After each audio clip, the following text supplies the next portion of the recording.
Alrighty, it is noon and we are recording. Hello and welcome back to the Welty at Home Slow Reading Virtual Book Club that alternates works by Eudora Welty with works by authors connected to Welty.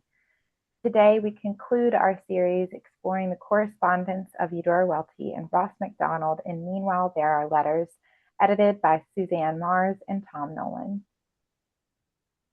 During the series, we have read and discussed about a chapter each week. Today, we finish with chapter 10 and the appendix at the end. Do not forget about our special session on May 4th, featuring Welty scholar Melissa Fox and Millsaps professor and Welty scholar in resident Michael Pickard and digital Welty lab student Rose Caston. My name is Anna Traylor. I am the Special Projects Coordinator at Eudora Welty House and Garden, and we are grateful to Suzanne Mars, Eudora's friend and biographer and Professor Emerita at Millsaps College, for guiding these discussions. First, some quick housekeeping. To comment or ask a question, click the reactions button at the bottom of your screen and select raise hand. If you are on a tablet, you may have to tap the screen for this option to appear. And a lovely discussion often takes place in the chat as well. So be sure to glance over at that chat box every now and again. And I'll be releasing the full chat transcript with this upcoming newsletter at the end of our series. So with that, Suzanne, where would you like to begin today's discussion? Well, let me say that whenever I celebrated New Year's Eve with Eudora and other friends, we always had a toast, which I think is relevant or appropriate to give today, because this is April 13th, the birthday of Eudora Welty, and that toast is to absent friends. So to absent friends, I'm sorry I don't have a glass to raise. So raise your coffee. we have two absent friends here we've been talking about for the past few weeks, and they are Kenneth Miller and Eudora Welty. Let me give a few bits of background and then we'll start. First, I want to ask Melissa Fox if she would read a little excerpt from a letter she found from, was it from Eudora, Melissa, to V.S. Pritchett, or from him to her? It was from Eudora to Pritchett. Yeah. And it was right after they met in Savannah in like the spring of 1983. And Pritchett had given her a copy of his book. Let me see, I have it here. The Turn of the Years. And in it, he has an essay titled As Old as a Century. And he talks about writing even as he's falling asleep. So she writes back to him, you mention it in the nights when you go on writing in your sleep. And I had such a dream the other night. I was proofreading my dream as it went along. That's when I realized it was in words instead of pictures. That dream was full of mistakes, a real bad dream. So that Monica brought our attention last week to Eudora's dreaming in words, and here's another dream in words. She's proofreading in this one. I want to read a poem which comes up in the course of our reading assignment for today, and that is by William Butler Yeats, Sailing to Byzantium. So I'll just read that so we'll have it in mind. That is no country for old men, the young in one another's arms, birds in the trees, those dying generations, at their song, the salmon falls, the mackerel crowded seas, fish, flesh or fowl, commend all summer long whatever is begotten, born, and dies. Caught in that sensual music, all neglect, monuments of unaging intellect. An aged man is but a paltry thing, a tattered coat upon a stick, unless soul clap its hands and sing, and louder sing for every tatter in its mortal dress. Nor is there singing school, but studying monuments of its own magnificence. Therefore, I have sailed the seas and come to the holy city of Byzantium. O ages standing in God's holy fire, O sages standing in God's holy fire, as in the gold mosaic of a wall, come from the holy fire, burn in a jar, and be the singing masters of my soul. Consume my heart away, sick with desire and fastened to a dying animal it knows not what it is, and gather me into the artifice of eternity. Mm-hmm. Once out of nature, I shall never take my bodily form from any natural thing, but such a form as Grecian goldsmiths make of hammered gold and gold enameling to keep a drowsy emperor awake, or set upon a golden bough to sing to lords and ladies of Byzantium of what is past, or passing, or to come. So we'll think of that. And then one more brief reading, and this is from the book Self-Portrait, Ceaselessly into the Past, and has a foreword by Eudora Welty. So they're autobiographical writings by Ross Macdonald, Kenneth Miller. But Eudora writes this in the introduction. Introducing the 1979 trilogy, Archer and Jeopardy, Ross Macdonald writes, the underlying theme of these three novels, as I read them now, is the migration of a mind from one place and culture to another. Its purpose, like the dominant purpose of my young life, was to repossess my American birthplace by imaginative means. In the end, I possess my birthplace and am possessed by its language. This is a poet's concept, too. In a recent essay, Seamus Heaney, who is also of two cultures, writes, certainly the secret of being a poet, Irish or otherwise, lies in the summoning of the energies of words. But my quest for definition, while it may lead backward, is conducted in the living speech of the landscape I was born into. If you like, I began as a poet when my roots were crossed with my reading. What this imaginative novelist has learned from his own migrations, what he retains indelibly in his memory, that long memory, what he continues through all the changing times to learn and observe, examine, all in the sea change of fiction, writing appear, are resurrected in the invention of character and in the development with all the brilliant Macdonald complexities, convolutions, and stunning surprises of plot. All this has come, and more will surely continue to come, out of what he calls in one essay, the inner life, the inner shape of a man's life, which itself remains as personal and hidden as his skeleton, just as intricate, almost as unchangeable. Part of the introduction to Self-Portrait. Unfortunately, that last part wasn't true.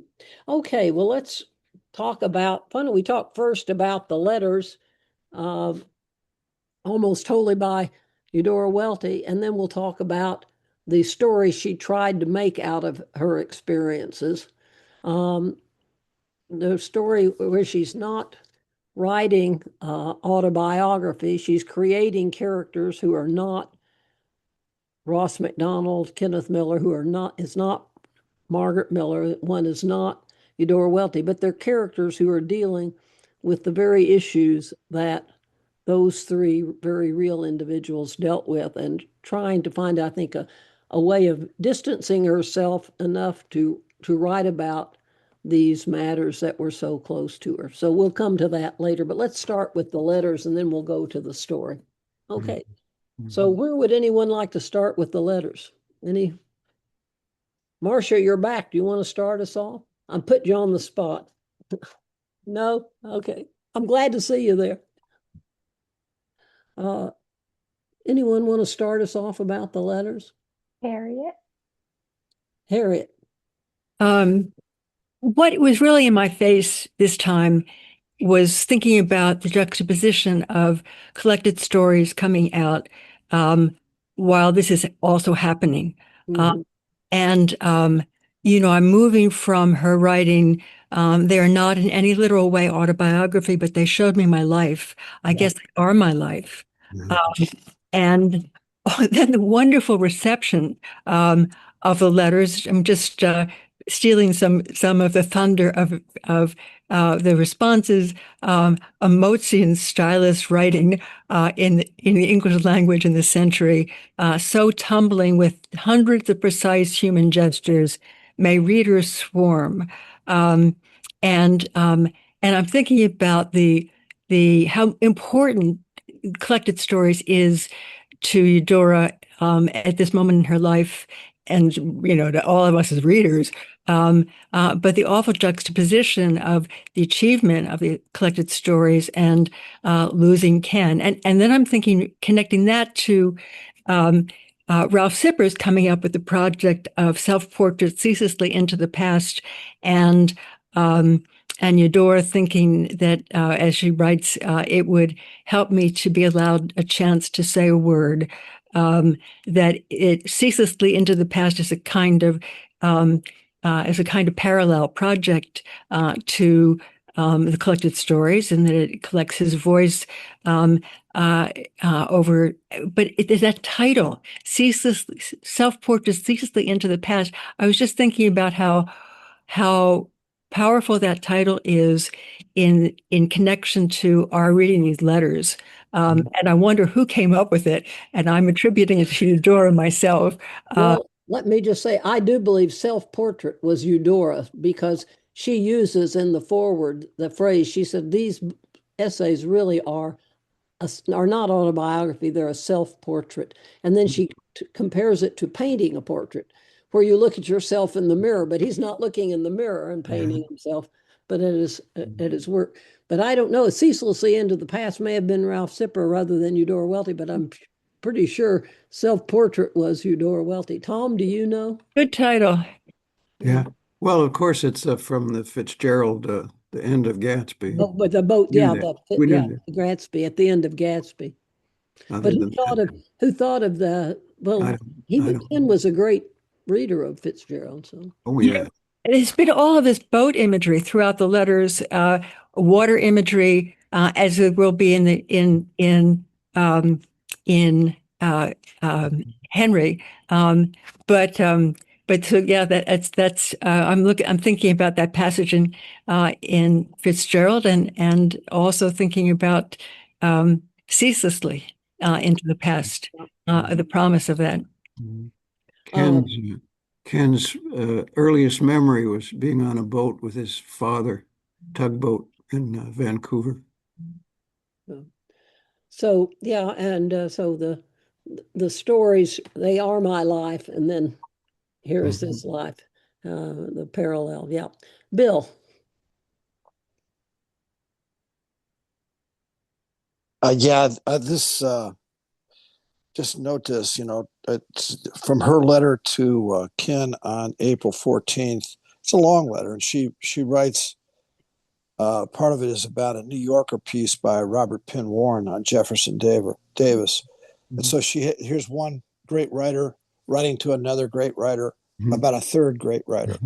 So I had to honor her, her opinion on this. So I went and got the New Yorker article and read it. And it is a wonderful piece. And there's so much in there that I didn't know. And like her, I learned from it. So anyway, I recommend that. But in general, the letters are heartbreaking, of course, and she's maintaining her side of the relationship throughout. And I think he is too. There's the passage about going out and visiting, and it just, the whole thing just, like I said, was heartbreaking, but very beautiful. And anyway, I just thought I'd mention the New Yorker article too. Thank you. Thank you for doing that, Bill. I love it that we follow up these references, because it really does enrich our reading of the letters. Yeah, Laura. Nice shirt. Yeah. Oh, I had to wear it today. It's so for the references, I had one that maybe it's just me not having any idea, but in Ken's last letter on February 7th, the PS, is that just me not understanding his reference? He says, PS, every now and then I get out Old Sarum and take a look. And I don't have any idea what that refers to. I've got to find that letter. Just a second. February 7th. Okay. P.S. I wondered about this too. Every now and then I get out Old Sarum and take a look. All I can think of is that Eudora had been to England, and she may have sent him a book about Old Sarum, which was the area around Salisbury.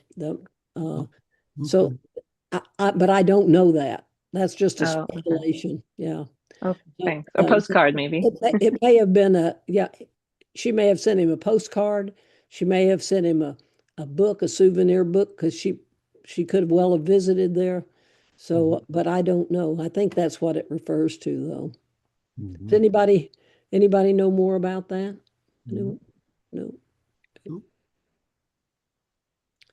So, yeah, but that's kind of touching too. I mean, it suggests he's going back and consulting what's been sent him before, what she sent him before. Any other things about that?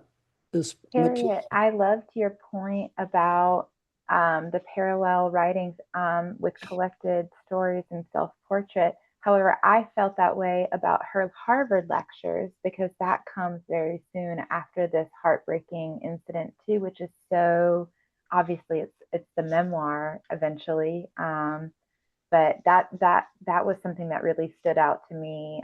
There was even like a note about like after this heartbreaking time, she began work on these lectures. So thank you for adding that about the collected story. Yeah, and when Eudora did, Daniel Aaron asked her to write a memoir about her beginnings as a writer to deliver his lectures at Harvard.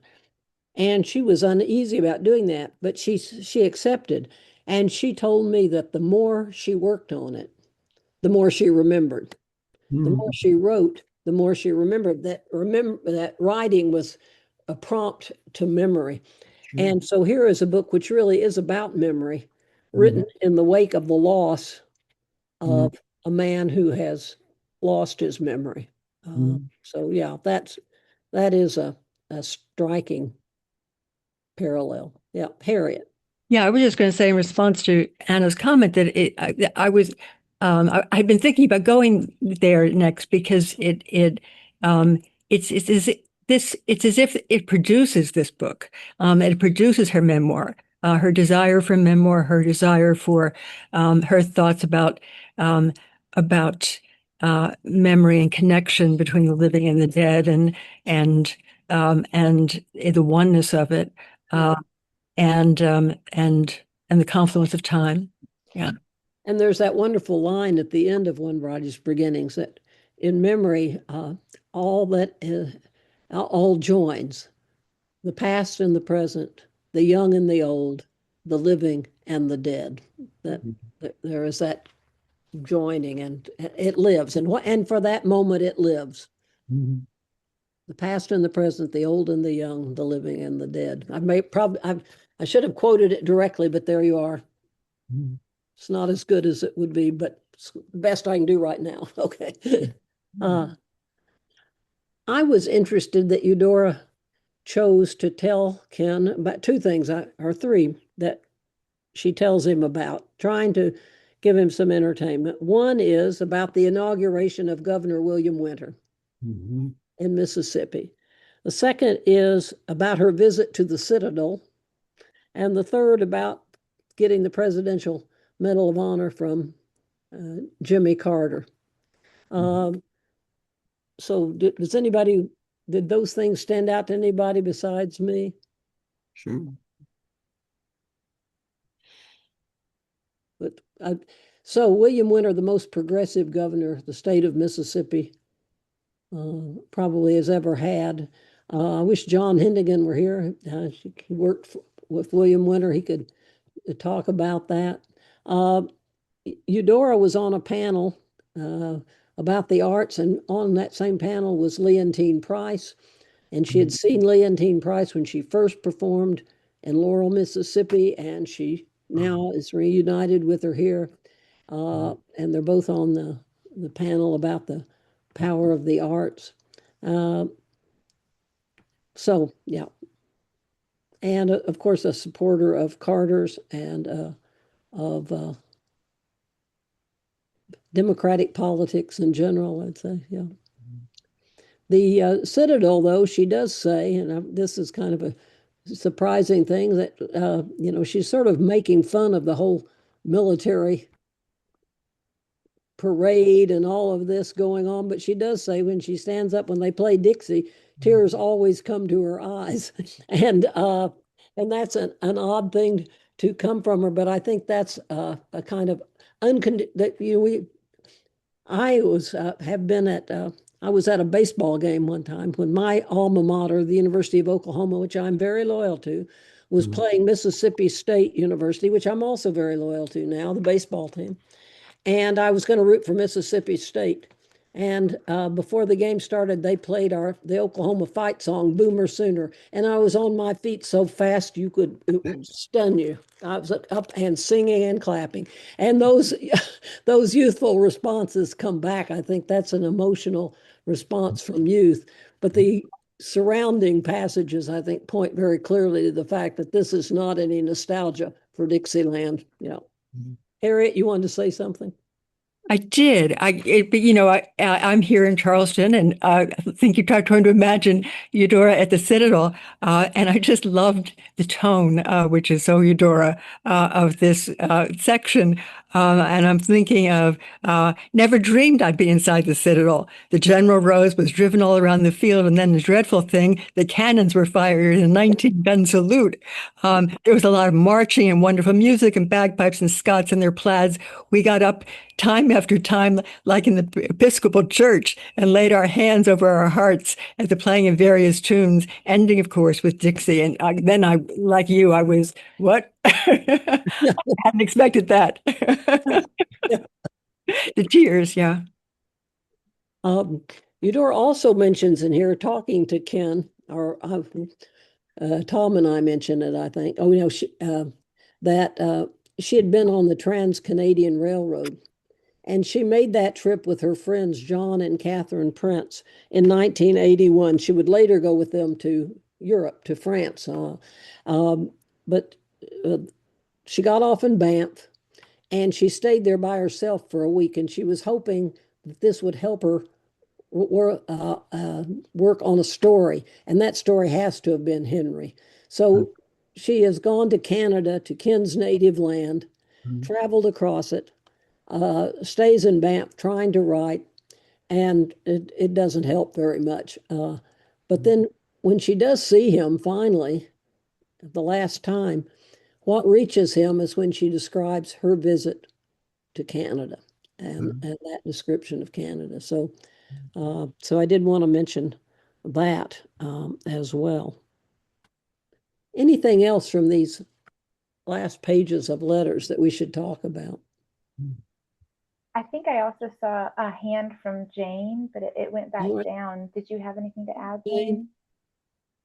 I was just thinking about why the Citadel would have invited Eudora to read. And that just is so incongruous to me, unless that she had been given so many awards that they thought that it would be in their interest to host her. Probably a Southerner. Yeah. Famous, will host her. But it is kind of mind-boggling. All right. I see a hand from Susan Shands, and I think I also saw Melissa's hand pop up too, and then Monica. Thank you, Anna. Yeah. So can I go? Oh, Susan. I just wanted to go back to Governor Winter's inauguration. I was a young attorney in Washington, and his daughter's my age, but all of us, the people that y'all are have in common in Mississippi, we're just amazed that William Winter finally got elected. He came in second in the runoff, which you always want to do. Then he came in first. It rained and it was inside the Capitol, but we got a ride down with the National Guard plane with one of the bands, some of the young ones from Washington. But it was just a thrilling day. And the other thing I wanted to say on the Harvard lectures, in another life, I was an in-house lawyer at Vanderbilt, and the chancellor was a computer person who was not literary at all. And I think, Suzanne, because of you and Eudora, I had gotten a copy of the Harvard, that small book, was signed by Eudora for him for Christmas.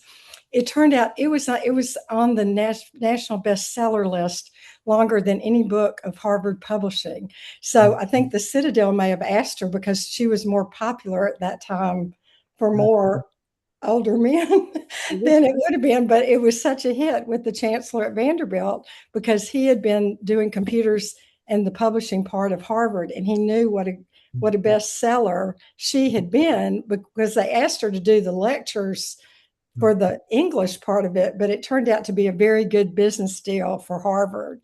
It did, but unfortunately, it came before the Citadel. That came after the Citadel. Oh, that came after. Yeah. Okay, well, I haven't got my times right, but I mean, there were times in her life where Eudora was very current. Yeah, I mean, you know, she was on the bestseller list and all that when those lectures were published.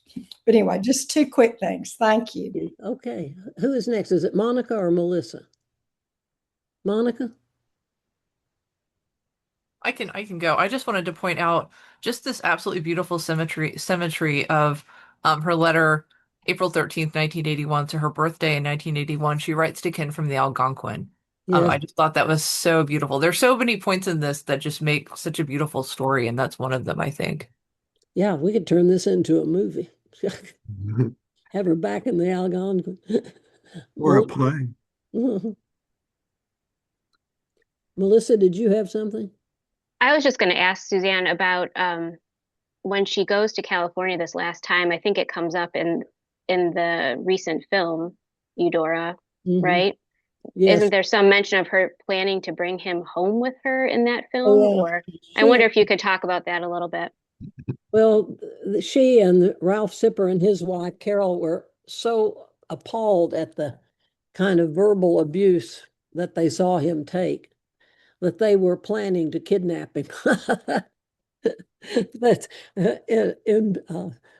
I'm not literally, but they talked about it. You know, this is their fantasy. We could kidnap him and escape. And I wanted to ask Tom, because one of the most horrifying things to me as a dog lover is the fact that Eudora told Tom that Margaret was sitting with them, Ken and her, and she said, of course, I had to kill the dogs. Yeah. And Ken, do you know if she really killed them or didn't? I'm not sure it makes any difference. It's horrible to have said it. Well, no, I don't know for sure because there's something even, is it in the letters book? That there's a reference to the dogs or some of the dogs being around after that. So I don't know if it's possible that she had imagined it or she was mixing up her own fictive notions with Henry and so forth with what actually happened. I don't think Eudora imagined it. I can imagine that Margaret could have said that. Oh, that's right. That's right. That's a good point. Yeah. Margaret could have said it because if she knew she couldn't bring the dogs to visit him, for instance. So it could have been an excuse for that. But to say that to me is so, and obviously it horrified Eudora as well. So, yeah. Miss Welty said that to me very directly. And then the next day when we spoke, she referred to it and she said, maybe she ought not to have said that. And, but then she realized, well, I said it, he's got it. So she left it to me whether I wanted to print that eventually or whatnot. Herb Yellen tells another story about being out to dinner with Ken and Margaret berating him in public and Ken holding his hand and feeling very vulnerable. And when I published the biography, of course, I had to have permission to use quotes like that. It was in a letter. And I spoke to Herb Yellen, and he said, well, go ahead and use it. They're dead now. Nobody's going to sue me.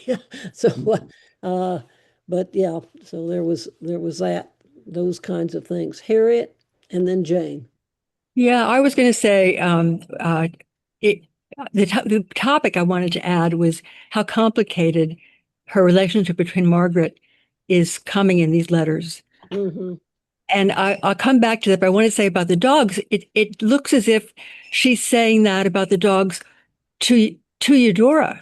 That Tom reports, Eudora reporting her saying it to her. In Ken's presence. Presence, which makes it a very complicated psychotic moment of punishing. Eudora saying she's punishing him. But it's something going on three ways between them. But to back up from that, I think what's happening here is really very complicated, and as complicated as it is in Henry, between Rachel and the wife. It's now we're in a spot where Eudora is writing to Ken, but the letters he can't read. Increasingly he can't read, and the only way that he can get those letters is for Margaret to share them with him. No, she sends them to Ralph Sipper. Well, she is sending all kinds of Ralph. A lot of them. You'll find a note that they've been sent to Ralph Sipper. Mm-hmm. I know that he's invited her to, but it also seems to me like, her wanting to be there, and her writing to him about that, doesn't really work until she can say it to Margaret. She does say it to Margaret, and Margaret and Ken call her, mm-hmm. which is a generous thing. And then Margaret writes to her and says, "It was very good of you to write so quickly." This is September 5th, 1982. "It was very good of you to write so quickly and fondly. Ken appreciates it very much." And she has written to Margaret there. "By an odd coincidence and a happy one, the following day, while going through some of my papers, I came across a wonderful picture of you and Don Freeman and Ken. I've forgotten whether I sent it to you at the time or not. I have not exactly reached the forgetful stage, but I have so many details to remember now that Ken is totally unable to help with any." And then she goes on to tell her about a low point, but it's generous of her to write there. So there is that kind of mark of generosity. Yeah. On the other hand, when she says to Eudora, when Eudora arrives, "Well, I asked Ken if he remembered you," she said, "and he told me, 'Oh, yeah, I do. He's somebody I used to do business with,'" which is, something you'd be better self-censored. But Margaret didn't have much of a self-censoring mechanism, I think. So, yeah. Tom, yeah. I like in one of the letters where Miss Welty says, "Every day of my life, I think of you with love. But today was when I heard your voice on the telephone." Mm-hmm. That was especially meaningful to her. And one of those calls that was probably instigated by Maggie. Yeah. And so that's an act of kindness, of generosity, and saying, "Come, you can come." Yeah. Mm-hmm. Jane. Okay, I was wondering when we were going to get around to Margaret. Someone in one of these discussions mentioned that she didn't like Margaret very well. And I just feel the same. I know that having Alzheimer's is a very, very hard thing for families to have to go through. My mother-in-law died of Alzheimer's, and it was just a difficult concept for her family to understand, to even, and there are a lot of hard feelings that do come out about this situation. But I've been so curious about Margaret because she does seem so acerbic, and so I don't know. But if I were married to her, I might retreat into the recesses of my mind as well. I've been so concerned about Margaret. I started to look her up and actually start to read some of her books, and maybe she had some good cause in her life to be so mean. I don't know another word to put it, to be so mean to Ken. And I just, it's just hard for me to understand her. Well, maybe we should call on the expert here. Tom, how would you respond to that? Oh, well, she was a complicated person. And as I've said before, everybody has a hard life and everything goes back to childhood. And, her father was no uh, uh, treat, and her mother severely controlled her while being a sort of invalid or willful invalid who died young, and that really threw Margaret for a loop. She dropped out of college. I mean, what can I say? She wasn't always mean to Ken. They were in love for years, and he went out of his way to extend their marriage and keep and promote mutual interests. Um, you know, uh, she kept it going too. She wasn't always mean to Ken. There were good times. Was the death of their daughter the turning point?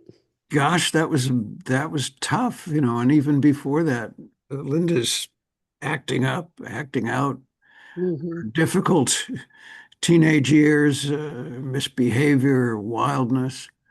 But Linda had her provocations and reasons too, and was raised by people who didn't really know what they were doing, who hadn't had great parenting themselves. It just goes on and on. You read his books, her books, I'm sorry. I liked her, but, certainly she was terribly flawed. Yeah. Something I read once, hurt people hurt people. She was probably hurting and, she tried, but, we all have moments when we're hurt where we also hurt others. Yep. Harriet, you had something to add? Yeah, I picture this relationship has always had this acerbic side between them, and that it's been all right. It's been part of their relationship, um, uh, and um, uh, and so I think, like Tom, I feel some sympathy for her, and also note her generosity in inviting Eudora in there, making the telephone calls. Um, but I'm looking back to that interview that she does where she makes Ken's battle with Alzheimer's public, um, and um, and her focusing, as is understandable, I think, on herself in this situation. On the one hand, she says he doesn't really feel things, which I don't think is true, but. But then all the responsibility came to me, and I have faced this not as well as I should have.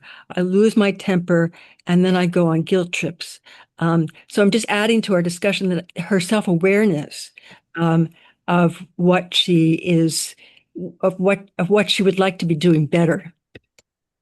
Yeah, I think that's a good point to make there too.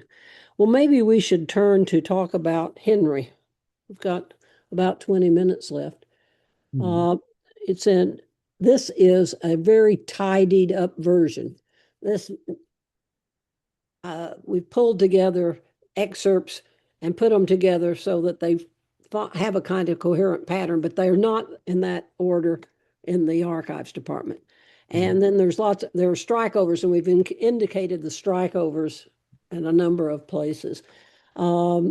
And they're all in different folders. And so it's a chaotic manuscript. My editor for the biography at Harcourt, Tim Bent, said to me, and then allowed me to use it as my own, that it was almost an enactment of Alzheimer's itself. The state of the manuscript was suggested the nature of the disease, because Eudora just could not bring it together, could not find the distance. That's what I think she was looking for. How can I deal with this? And she struggled to find a way. So we can talk about it in each of the three parts, or we can talk about it as a whole, whichever you would like.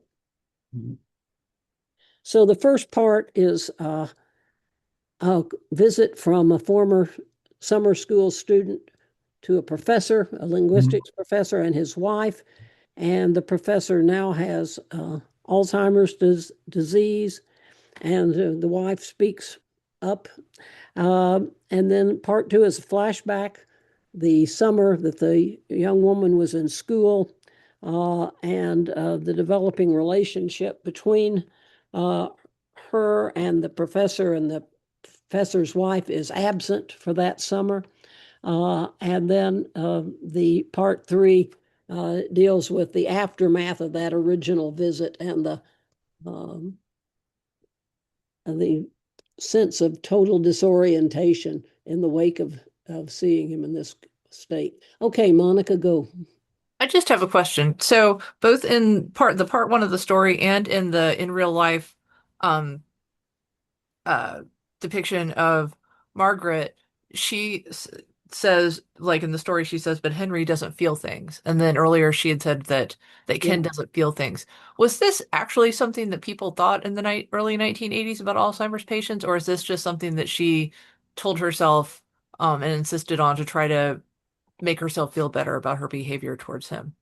I wish I knew the answer to that. I don't. I have always thought it was her, having dealt with Alzheimer's patients myself. And I think it's pretty evident that they do feel things. And yeah, that's been my experience. Yeah. And so that I think it was kind of wishful thinking on her part. Yeah. A way of self-justification of the character's part, and also on Margaret's part. But I don't know that. I'm no medical professional. I should find out what because this was new, this was a new diagnosis. And there was also throughout in the real story, this wishful thinking of, oh, maybe he doesn't actually have it. There were a couple of moments where they say, oh, he actually had a good day today. Maybe this was a misdiagnosis. There seems to be, like, wishful thinking seems to be a big part of the response to this. And this was, I think, a real part of Eudora's response to Ken's Alzheimer's. And Ralph Sipper says that to her as well. And Margaret says it at times, maybe the diagnosis is wrong. And Eudora had a hard time believing it. She just could. It was a real struggle for her to believe that this could be possible. Yeah, Jane. Okay, I was going to say that this first part of the Henry story, I was just struck by the fact that it seems to be the three characters, Ken, Eudora, and Margaret. But it does, but this is Dr. Paulding, a linguistics professor. This is not an accomplished, the character who's playing Eudora is not an accomplished writer, a sophisticated writer, the writer who really has read Yeats and imagines herself walking out into the poem. The writer who's been, in important social circles in New York and London and Paris, that's not the young woman. The young woman in the story is a character drawn from the Shadow Club, which is about a number of school teachers. And in fact, there's one reference in here where she says, if he had known about my parents, he might have read about that. Well, in the Shadow Club, the father has killed his wife and then himself. And so there's been a murder-suicide, and that's what she's thinking he might. And then she abandons that later, Eudora does. So, so I think you're right. She's trying to work through this kind of triangle, the same sort of triangle that she and Ken and Margaret had, but I think she's also created characters who are very different from them. Maybe not, but as you say, Jane, we see that parallel, but I think she also wants to make that distinction. Harriet, you were going to say something. I can say something. I think that while we're very much aware of her masking things that she's she is writing this. I myself, I don't think she's writing it for publication. I mean, I'm thinking how private a person Eudora is, and I think that she's writing now to create some closure, and to do the thing that she describes. I want to come back to Yeats, but the idea of making something of it, that this has happened, and she's now making something of it and creating with it. But it's certainly a tricky line to walk as we read it in this context of having read the letters just now, to not feel that it's her masking something that is autobiographical. Well, I think to me, it's autobiographical. It's dealing with the situation and the kind of conflicts, but not necessarily the exact personalities. Monica. Well, I'm very struck, and I think this is. I think y'all are right that this is her working through her feelings, especially after going and visiting them. At the last line of this excerpt is that she felt very close to Henry, but thinking about like her exhaustion in the airport, when I could have let myself drop to the floor in the airport, I felt a kinship with Donna too. So she's working through her complicated feelings about Margaret as well.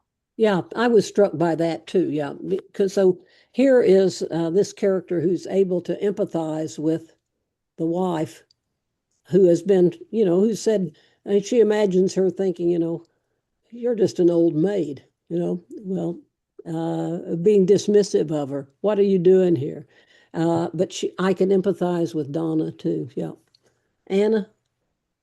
I'm not sure how coherent this thought will be, but in this discussion, I'm reminded of several chapters ago when the two were kind of discussing their interest in autobiographical writing, but then also there's like an overlap with that type of writing and fiction.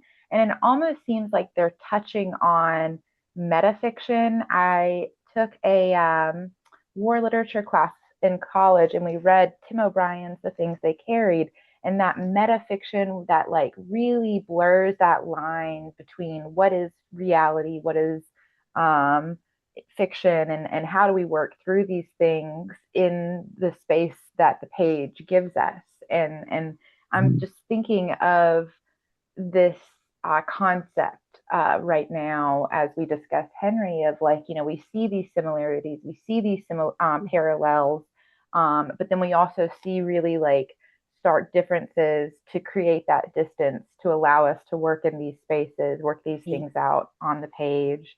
So it's not really as much a question as just what's been kind of percolating over the weeks. Right. I will say that Eudora did burn another manuscript which dealt with this, and she kept this one, and did not destroy it. I think that whole speculation about the relationship of Ken with Margaret. He loves his wife. This character here loves his wife. He wants her back. But then he also expresses hope for something more with the young woman, and she is resistant to being compared to the wife. But of course, Eudora and Margaret, two very accomplished writers, sort of invites that in real life in the ways that it does not in the story. I'll stop. I'm rambling. Melissa. I was just thinking when I read this, I was thinking sort of what we're all talking about, which how this is Eudora sort of working through the feelings of this relationship and the history with Ken. But I wondered about just how internal it is, maybe reflecting, did she talk much about her actual feelings towards Ken with others? Because it seems like this story is sort of lacking the balance, like an external character. Let's say like Reynolds Price would be, if there's a character like that could be the external view of this trio that might add the balance that we're sort of missing here. And so that made me think about how often she spoke about this relationship with others to help sort of process this story in a real life kind of way. I don't think she talked about it very much with others. I know she did with Reynolds, very openly. she did to some extent with Bill Smith, her friend, and his wife Sonia, and she did with Mary Lou. But I think those are the only ones I know. Our common friends here in Jackson, I don't think she did share that with, not with Charlotte Capers or Patty Black. So, but you know, with those old friends, I think that was the case. But Reynolds, Mary Lou, Bill Smith, I think were the main ones. Yeah, Laura. And Yeah, as I was reading this story in section 2, the part where she's talking, where there's the discussion of Yeats, which I don't know much about, but there was a part where they're talking about a book that was produced with, sorry, I don't have a page number because I was reading the Kindle, where there's a collection of Yeats that's illustrated by a woman. Yeah. And there's a passage there that says, I like to think of partnerships in imagination. They must share many clues and secrets between them, like a good marriage. Yeah. And I think that to me is what I felt like they had, like that they were both missing, and but they had that partnership of imagination, and that was such a. After being so devastated reading the letters, it was so beautiful to be left with that image. I love that image too, Laura. And the woman I think that Yeats dedicated the book to was a woman named Althea Giles. But I don't know. I couldn't find it for sure, but he did dedicate one book to her. Another artist that he knew was one Eudora had met named Nora McInnes, who illustrated the stories of the Red Hanrahan. But that book was not dedicated to her. It was dedicated to, guess who? A.E., George William Russell, the father of Dermot Russell.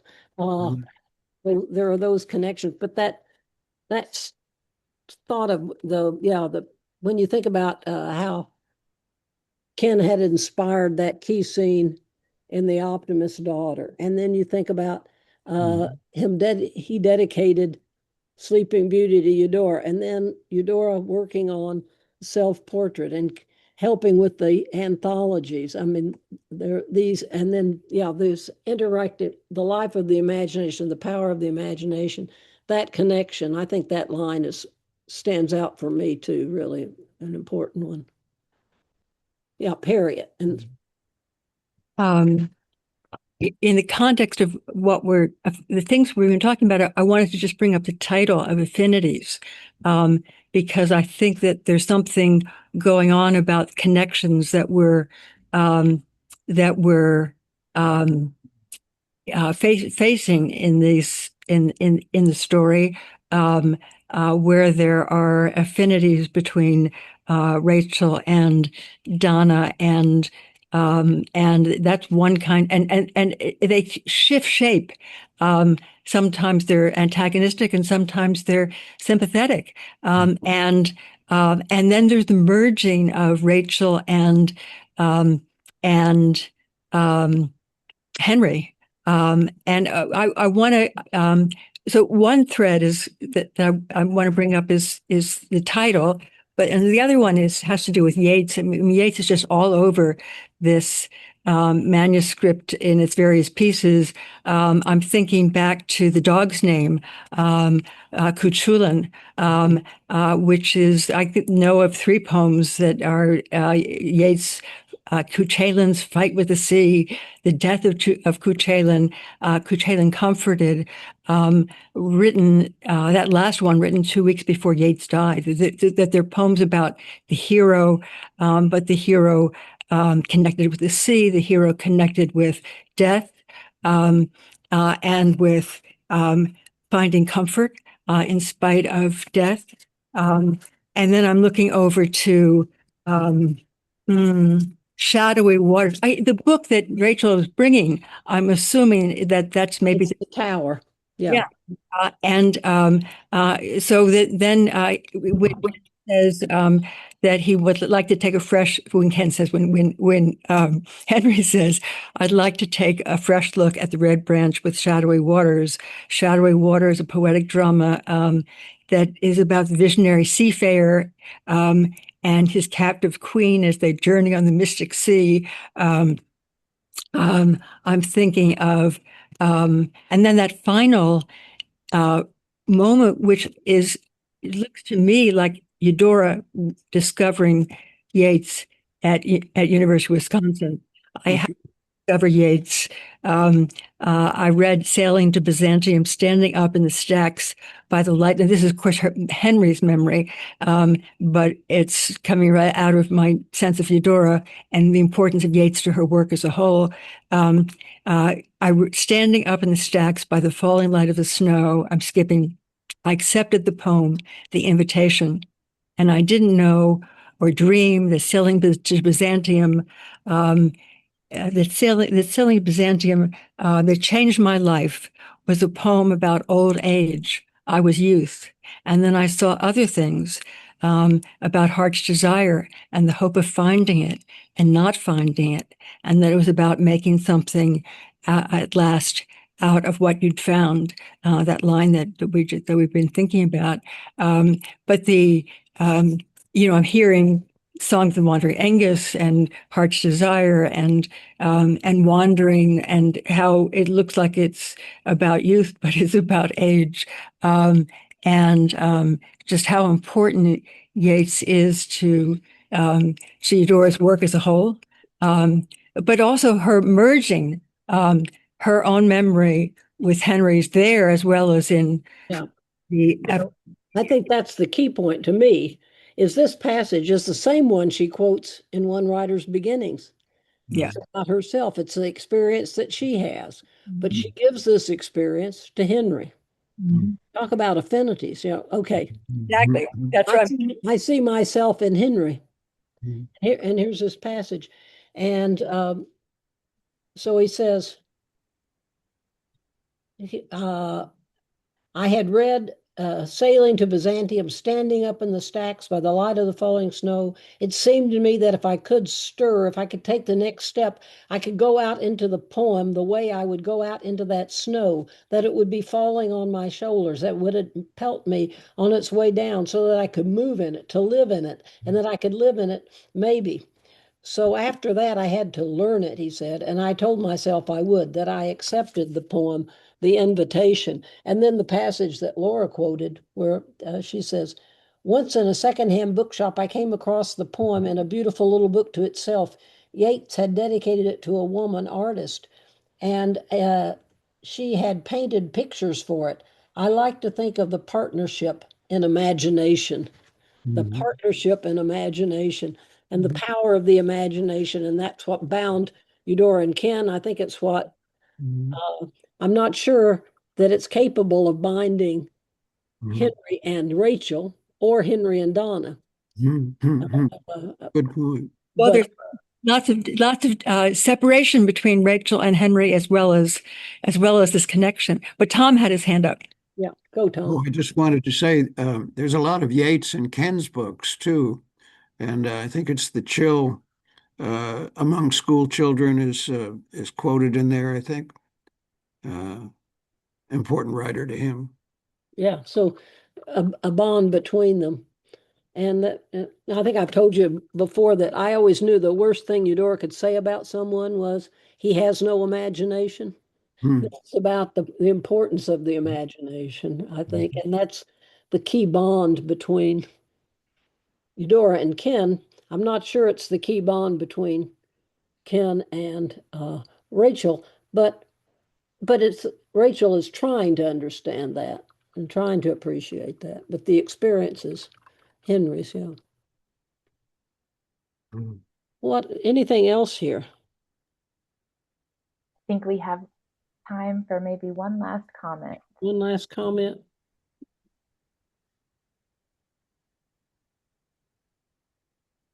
Well, we don't have one last comment. I think we can say happy birthday to Eudora again.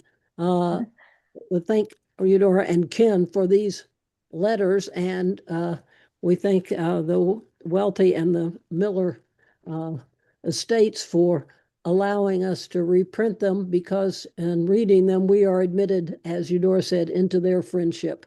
And they're good friends to have.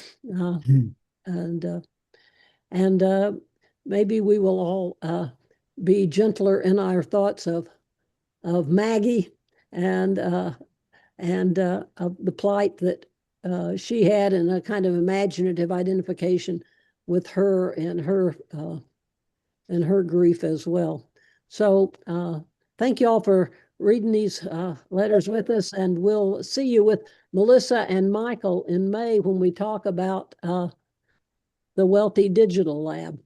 Yes, thank you all for being a part of this discussion. Thank you, Suzanne, for leading these discussions. Thank you, Tom, for offering weekly such enriching insights about Ken and Maggie. It's been such a treat. And thank you to MDAH and the foundation for the Eudora Welty Foundation for allowing this series to take place on a regular basis. Again, the final recording will go out in your Welty at Home newsletter this Friday, and I'll be including a link to that chat transcript as well. If you guys are not yet following us on Facebook, please do that and join the Welty at Home Virtual Book Club Facebook group.